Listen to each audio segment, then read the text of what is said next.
Hốt đây hốt tao mùi ôi mùi thầy thông bông mùi Phi con này trong con cỏ này mùi bông mùi cho em này quạt lang gọt bán đấy thầy thông á mùi ông giá tăng với gạt cao đấy bông tăng với gạt cao đây con thấy mình cỏ này nữa mùi thông bây tăng bây gạt cao đây ông giá không tăng bây cầu gạt cao đây rồi ra mùi bông bông ơi ôi tao mấy con mùi mà mà cái tích bê cao mùi khơi ba kem tốt đa khơi mùi ôi coi mùi vậy mùi trời ơi mùi thầy họ lăng lên thầy tua bông họ lăng lên thầy tua mùi trời ơi ôi đầy vào tiền phi buồn đòn ấy nào ấy nào bộ ôi bắt mò ôi dạ trời ơi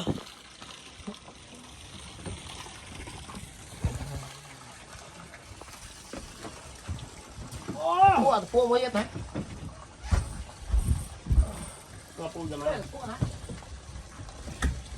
Ôi giờ đây. Giờ đây. Môi vậy không à. Môi. Cái mót cho quanh mót mấy. Vậy. Môi vậy không à. Ôi, đọc thằng phải đọc lâu rồi thấy không? Tu đây. Có, tí. Đây mày thấy cái này chóp không phải mua thầy đâu cậu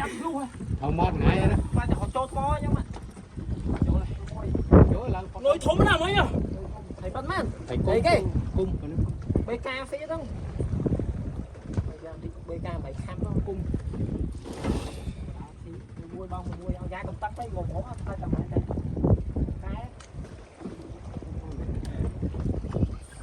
cái bên đó ôi thôi mà cái làm mà cái đá xuống đó đạch buồn to mày tạm dưới mày mua trong có một dạng tam thảo phải để có một ngày gian là vậy mà tụi ban này cái tua họ tăng lên trong mắt mua thầy họ tăng lên tua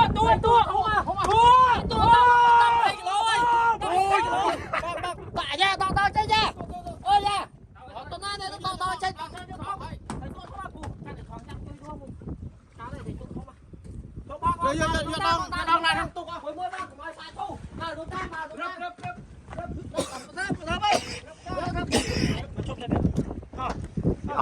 sao lên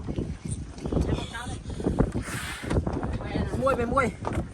không mà to cháy nhất đó tao móc không ôi đi buồn to này mà salah bị móc trong tao phốt có thể chọn trong nó cà phê chốt nhất anh cho nó cho cà phê của chạm tinh nó cuộn vậy đúng không mùi đồ bị móc ốc rồi đồ bị thổi một cái đồ bị thổi nhá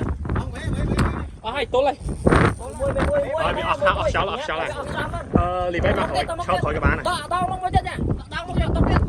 tao mày tao mày mùi tí mùi họ bắt khỏi chúng ta đi mà mến ta có tao cao đi họ cho làm chắc ôi không thấy nó làm cha mà tao không phải mà căng ở bàn đâu hỏi tụi bạn lớn thế đó tao móc tao quay từng sai đang bên lộn tao là hát đấy luôn mà móc tao quay mà móc cái vậy mà móc cái xuống cho lắm cha mà móc cái như tao như kèo mà móc cái bảy tao móc mới khơi đấy cái tao con nhà lên nữa má cái tao bây giờ ngồi vậy ủa bây giờ chủ đô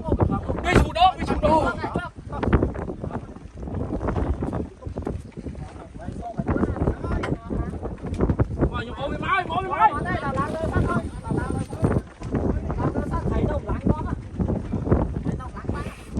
mua mất là bon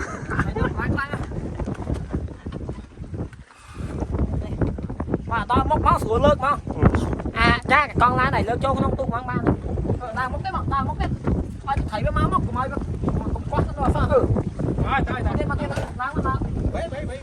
một cái bụng to mà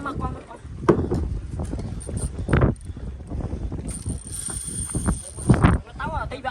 cho bạn dơ sủa vô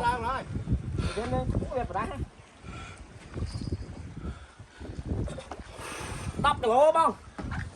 làm chiên này đập chiên thầy đem đi còn đáp đi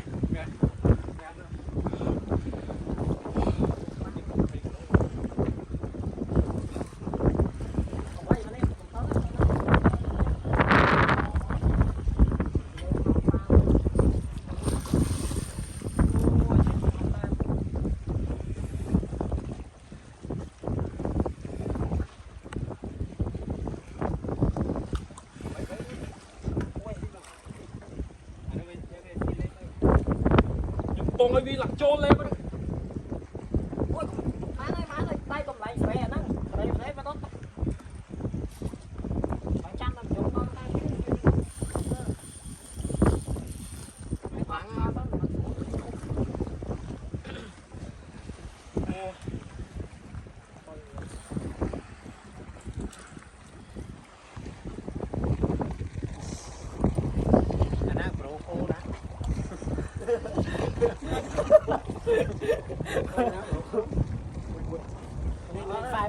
phải đi thầy lăng cùng chặt sai lăng nhung mà tay đi chăn mà tiền đi lăng mà nhung ăn bài chăn để ăn giá bài phát cho cô mà phát Ở phương thế, Nguyễn Thong. Cuộc Thong nghe đã đi đại trên lá mạng đặt Thong. lại mới lại chết thầy nó cái lăng bong phải chưa nhá thầy nó cái lăng này Ở bên trái đó. ta ăn tái bằng nhân lý cao nhạt ăn cao đi mũi phải chăn được không tam cái má mấy phần khâu thôi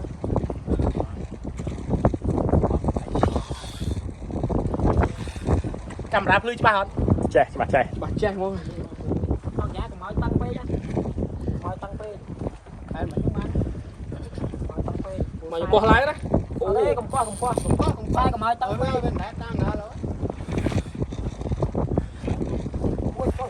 thấy cho cũng bó thôi lên đây được chúng ăn chị cái chơi một đứa ăn chị cái mới là số mới thoa mà cho thầy bán cái này thầy tăng lo ấy sai cháy với tôi chứ Đấy ổn môn rồi, không đứa ổn môn rồi. mày mua mày chỉ nhặt con này coi cái hai con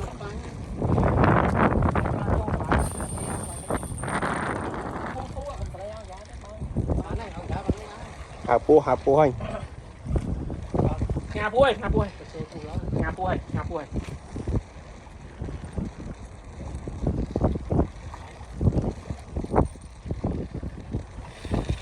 gì này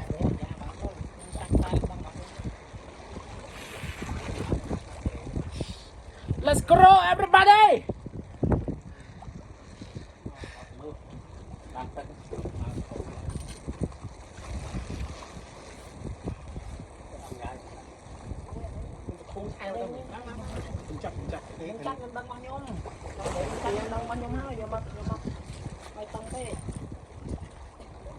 mà bao là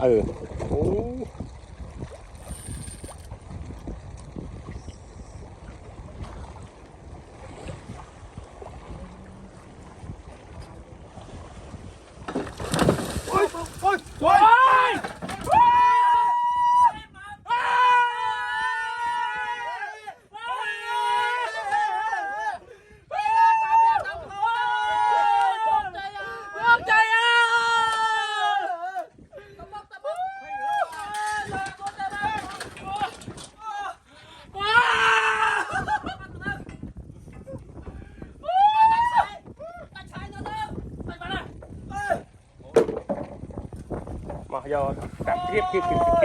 trong bò xua rồi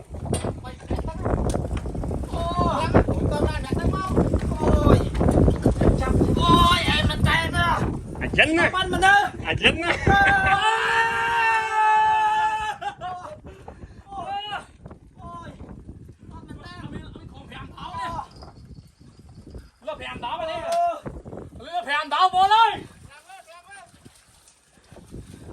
vậy tao đá lấy đá ai con mà lưới Bắn luôn hơi con ơi. nó phải chạy một lưới